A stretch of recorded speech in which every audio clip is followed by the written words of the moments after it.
Have you ever thought about the value of your relationships in your life, especially as it relates to your business? If not, I think you may be greatly underestimating the power that having a great relationship with lots of different people has.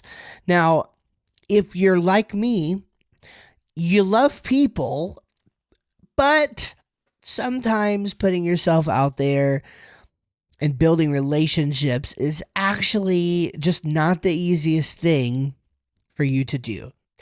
So, in today's episode of the Web Design MBA, I want to talk about what makes a great relationship. There's an acronym here, or a acrostic, or whatever you call it, okay? But we're going to tie each word of the letter great to a concept. So each letter of the word great, we're going to tie to a word, which is a important concept. And if you're watching on YouTube this time, I'm actually going to do something a little bit different and share my my iPad screen with you as I write some things out for you to maybe find this a little bit more helpful. So if you are listening on the audio and you want to come over to the video for this one, please do. If not, I will make sure to be plenty descriptive so you audio listeners can get just as much value. So there is a timeless piece of wisdom that goes something like this. Your network determines your net worth. Your network determines your net worth. Another way to put this is that it's not what you know, but who. But who you know. And I actually saw a really great illustration of this just recently. So I'm a drummer, and the internet loves to send me drumming videos. And one of the guys whose reels shows up for me quite often, he posted a excerpt of the Masterclass, that company Masterclass, of a masterclass video that was a drum lesson being given by Ringo Starr, right? The famous drummer for the Beatles.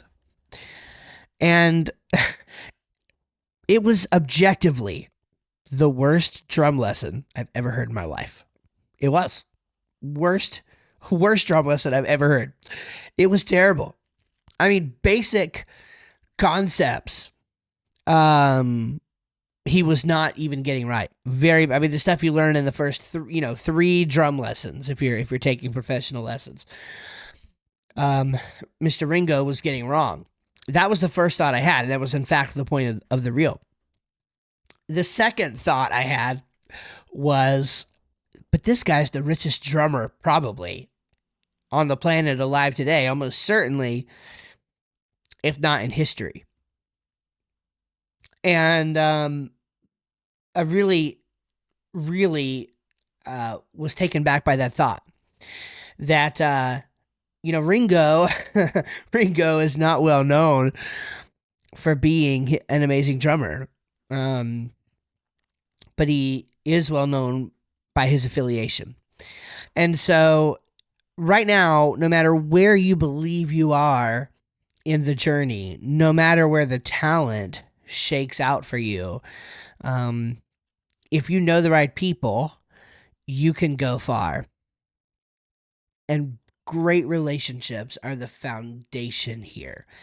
Now, great relationships have a lot to do with value. Okay? So, if you're anything like me, and I hope you get this, you're like tempted to hide behind your keyboard. Right? That's me. Got my keyboard right here. I love to hide behind this thing. It scares me to go out and connect with people. But the reality is that your business is going to suffer unless you are intentionally building relationships with people, please get this, that you can add value to. Okay? Now, the word adding value, I feel like this gets like thrown around so much. And what I need you to understand is that adding value is the core of business. When this clicked for me, it just finally made so much sense. Especially if you're somebody right now, some of you guys I know are thriving and you're building great businesses, but some of you are in survival mode. And the thing about that is when you're in survival mode, especially, it is so tempting to think, well, I need this. I need to make this much money from this deal. I need this much money to survive. I need to get this. I need to get that. And that's not how anything in life works. I was trying to teach my son this lesson last night at Mexican because he kept asking one of my other sons for one of his fries, and interestingly, he was sharing. So I have 3 sons. Okay, my oldest son was asking my youngest son for fries, and my youngest son was sharing the fries with my middle son, but not with my oldest son, and he just couldn't understand why.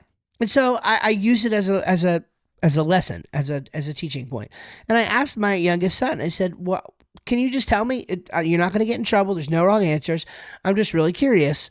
Why is it that you feel more willing to share your fries with with my middle son instead of my oldest son?" Of course, I used their names. And he said, "Well,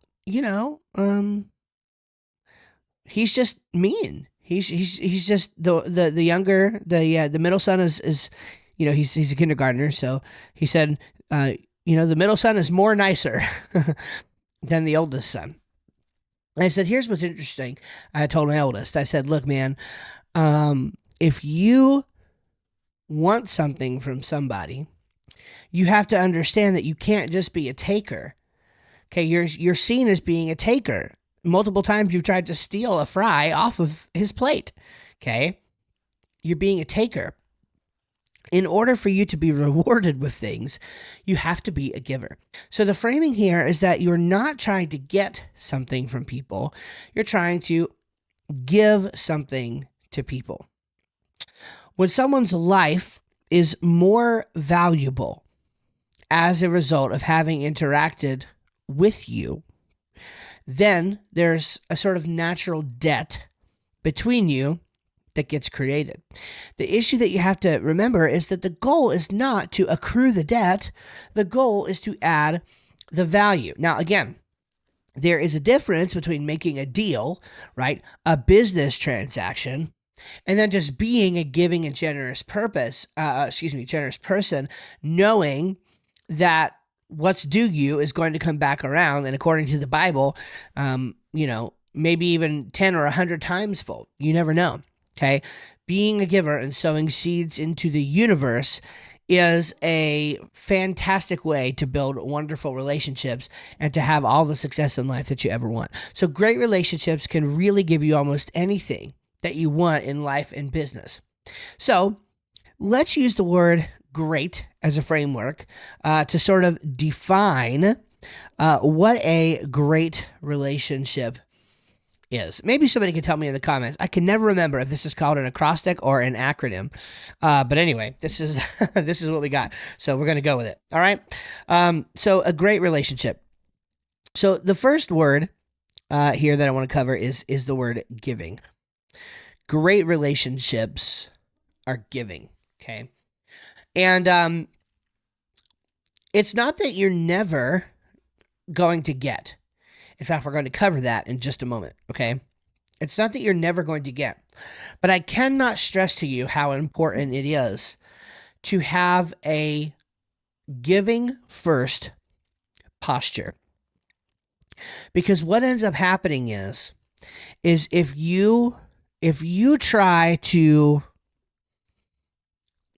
just put something out there in order to get, right? You kind of psychologically tell yourself that you're giving, but you're actually just trying to get because you haven't taken the time to understand what the what the needs of the person are that you want to add value to.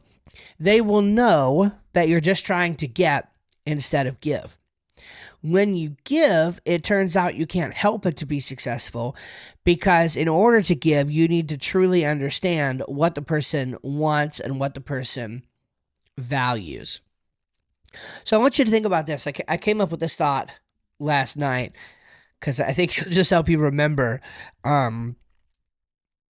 what this actually looks like. So all business revolves around this. See if I can remember exactly how I put this, okay?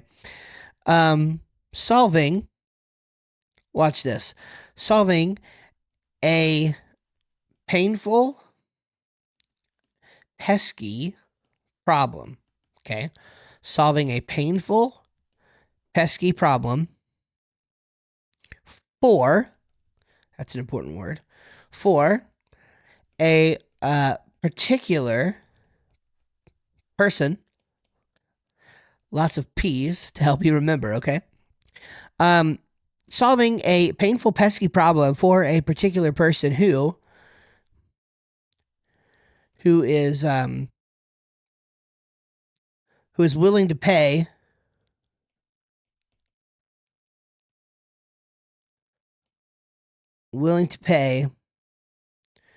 to purge it. Okay. Now, I don't think I got that exactly right from when I first formulated it, but it's pretty darn close. Okay. Solving a painful, pesky problem for a particular person who is willing to pay to purge it. All right. In other words, a problem that causes somebody to stay awake at night, and you're solving this pesky, painful problem for a particular kind of person. Again, a very targeted audience, right? A very targeted kind of person, a particular person who is willing. What does that word willing mean? That's an important word, okay? That is an important word, that word willing. Because the word willing connects people not to something they need, but rather to something they want. Not to something they need, but to something that they want. This, if you get this, oh, it's so important. It's so big, okay? You don't want to solve a problem that somebody needs, because people don't buy what they need. They ultimately buy what they want. You say, well, people buy toilet paper. Sure. There is a category of necessity, and some people are in the necessities business. However, for a long time, toilet paper wasn't invented. Okay, you listening? Right? And so I hate to be crass here, but let's just be real. Toilet paper was invented for the purpose of giving somebody something that they wanted, because there was a painful problem, okay, a pesky problem with their poop, which was the fact that it was really awkward and not very pleasant to take care of that issue in the absence of the tissue, okay? So even toilet paper, even though it's something we're accustomed to and we could sort of consider that a necessity and a need now, cave-dwelling humans did not have toilet paper, right? And so ultimately, even that is a want, okay? The kicker is that if you tried to sell it as a let me actually just reframe it this way. Even toilet paper can be sold as a want or a need. You ever heard of some of that John Wayne toilet paper, right? Toilet paper like you go in restaurants and just public, lots of public places again. It's that toilet paper that's rough and tough and don't take no crap off anyone, right? That's your John Wayne toilet paper. Or you can, there's cushy toilet paper, and sure, that's more in the want category. And guess what? People pay a premium for that toilet paper. I promise I did not plan to go into a toilet paper metaphor here on the Web Design MBA podcast, but I really hope that you understand where I'm coming from here. Is you got to tap into something that people want, not necessarily something that people need. So when we say that the person is willing to pay for it, it means that this problem is so painful and pesky for them that they're willing to part with some of their hard-earned dollars to purge it. In other words, to make the problem go away, to erase the problem, to eradicate the problem from their life. So you got to be giving. You got to be thinking about them. thinking about the painful, pesky problem that they want to get rid of in their life and that they're willing to pay to purge to get rid of it. If you can do that and you can be giving in that way, then you can accept lots of money in return for that problem that you solve. And by the way, the bigger the size of the problem, the bigger the size of the paycheck. That makes sense. Okay. So the bigger the size of the problem, the bigger the size of the paycheck. So if you're solving a small problem, it's a small paycheck that you have to solve for a lot of people. If you solve a bigger problem, then you get a big check that you can solve for fewer people. And so you kind of have to decide, how you want to do that. I recommend taking a path where you solve bigger problems for less people. But this giving piece of it, again, it's not always, it's not giving. Being giving is not equal to transactional. Okay. Transactional. And since we're having some fun alliterating today, I'll say this too. There's giving for the sake of a deal, and then there's giving for the sake of delight. Okay? And what's interesting is that when you give for the sake of a deal, you're negotiating the terms of the transaction. You're negotiating the terms of the payment. When you're giving for the sake of delight, you just never know what God or the universe, whatever you believe in, is gonna do with what you put into the world. And so great relationships are formed on the foundation of giving. If you want something from someone, add value to them first, preferably a long time before you ever want to ask any favors. Okay. Again, we're not giving for the sake of giving favors. We're giving for the sake of giving, knowing that it's going to come back around in full faith. We know that. Okay. And again, I'm going to make it a little bit more practical with this next one. We're going to go faster through the next ones. At least I think. All right. So again, we don't give just for the sake of getting something back. We give out of delight. Now, when we do give for the sake of getting something back, that's called a deal. Okay. And that's okay to do, but we also need to learn how to give for delight's sake to have great relationships. One more example from Mexican last night that I was eating with my kids. And I was telling my oldest son, because he said, here, he was talking to my youngest son. He said, here, let me give you this, right? Because we had this whole conversation about giving. He said, here, let me give you this so that I can have a fry. And I said, man, okay, wait a minute. Okay. And I explained the whole thing about deal versus delight. I explained that to him as well. But there's another piece to this, okay? And the other piece is that old Chinese proverb about the best time to plant a tree was 20 years ago. The second best time is today. Because when you sow seeds and you plant trees in the past, those trees are available for you to pick fruit from now. And so you can get a harvest. Okay. You can't sow a seed today and expect a harvest tomorrow. That is literally not how nature works. That's not how the laws of the universe work. Okay. So the more giving you are ASAP now to as many people as possible, the more in the future you will be ready to receive. Okay. But people can smell a mile away when you're just, being giving for the sake, today for the sake of getting something tomorrow. Okay. That is not going to work. So great relationships are based more than anything else on giving. Now, I would say that everything else that we're going to talk about sort of flows out of that fundamental premise. If you try to do anything else that we talk about without having this concept of giving in your mind to build great relationships, then you're not going to make it any further. All right. So what's the next one? The next one is a big R word: reciprocity. Okay. This is a very human emotion. This is, again, how God built, I believe, the universe to work. Okay. And the idea is that when you give, it creates giving. We do it this way. We'll say it like this: giving creates a gap. Giving creates a gap. Now, this is something, again, to do with the knowledge that it's happening, but without the expectation of how it's going to happen. Okay? So do with the knowledge that it's going to happen, but not the expectation of how it's going to happen. Okay? And because this gap can be filled by God, it can be filled by another person. There's lots of ways that this can happen. But you need to understand that giving creates a gap. When you give, it creates a reciprocity gap.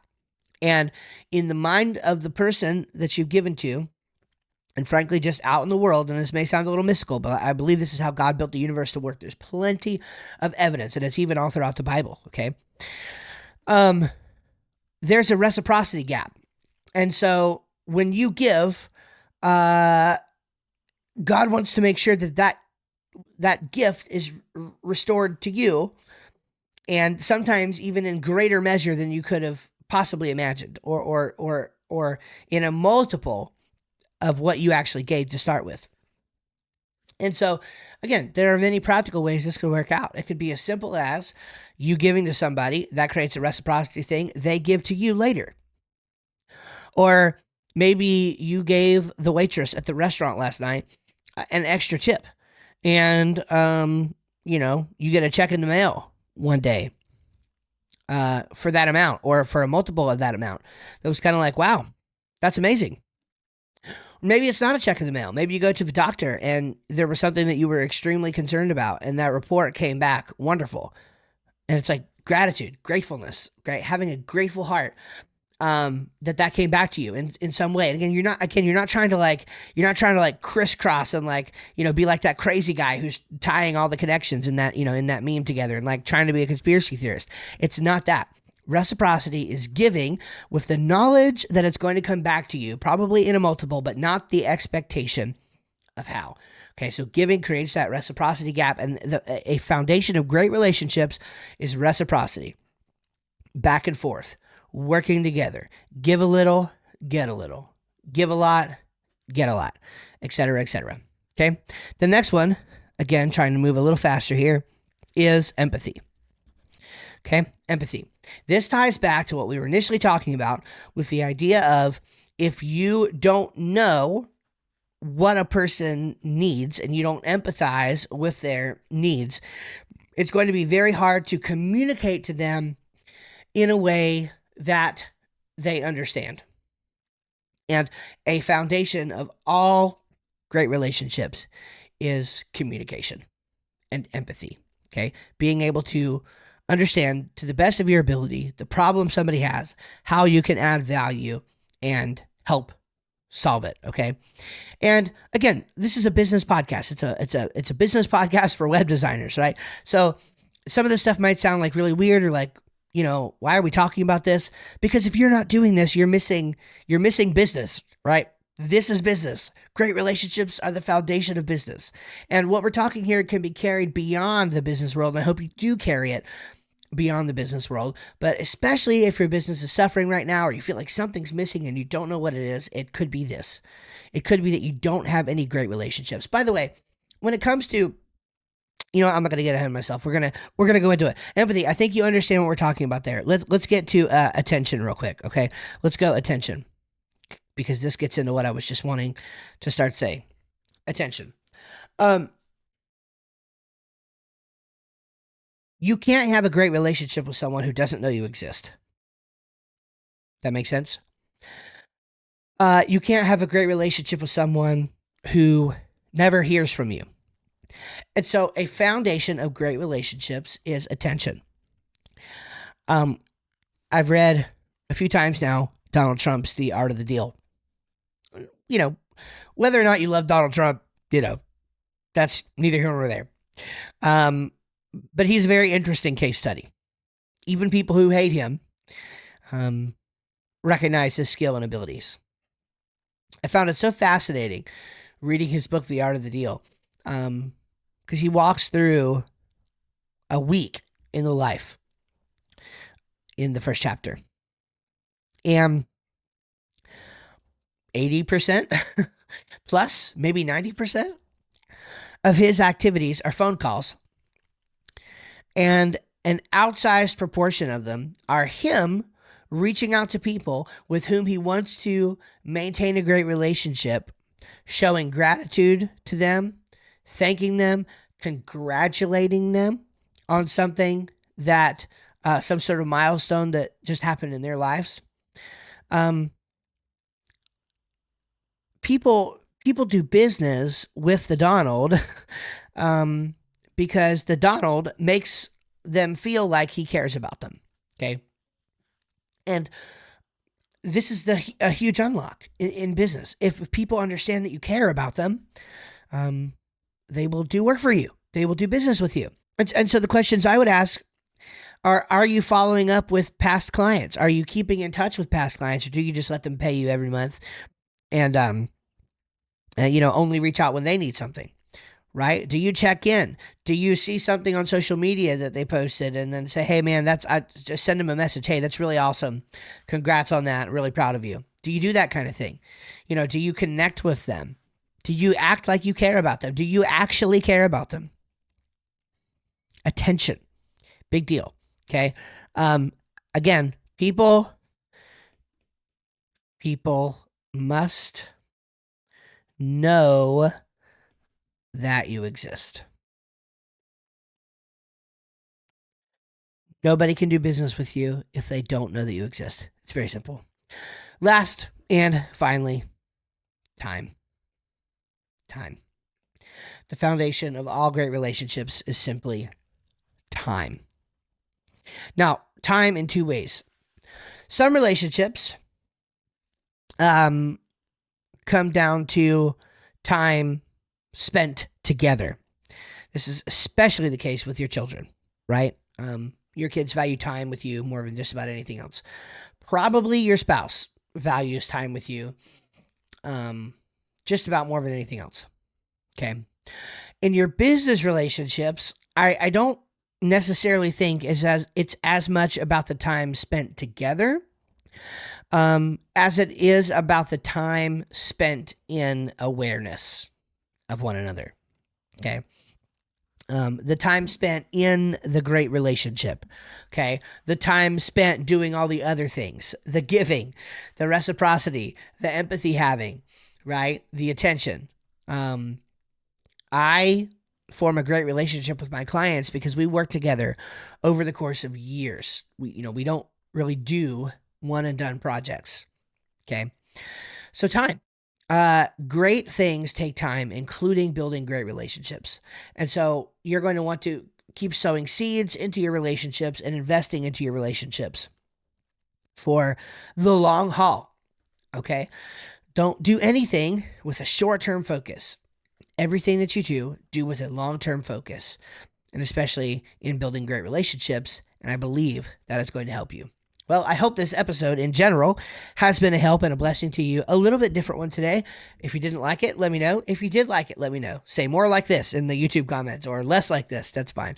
But I really love this concept of just diving a little bit deeper with you. And again, there's plenty of places you can go if what you want to learn about is, the latest email marketing tool that's available, or, the latest WordPress plugin. That's not my intent here. My intent on this podcast is not to share WordPress plugins with you. It's to help you understand the business of what you're doing. And if this has been a helpful entry into that canon, then please let me know. I'd be grateful to hear from you. Okay. God bless you guys. Take care.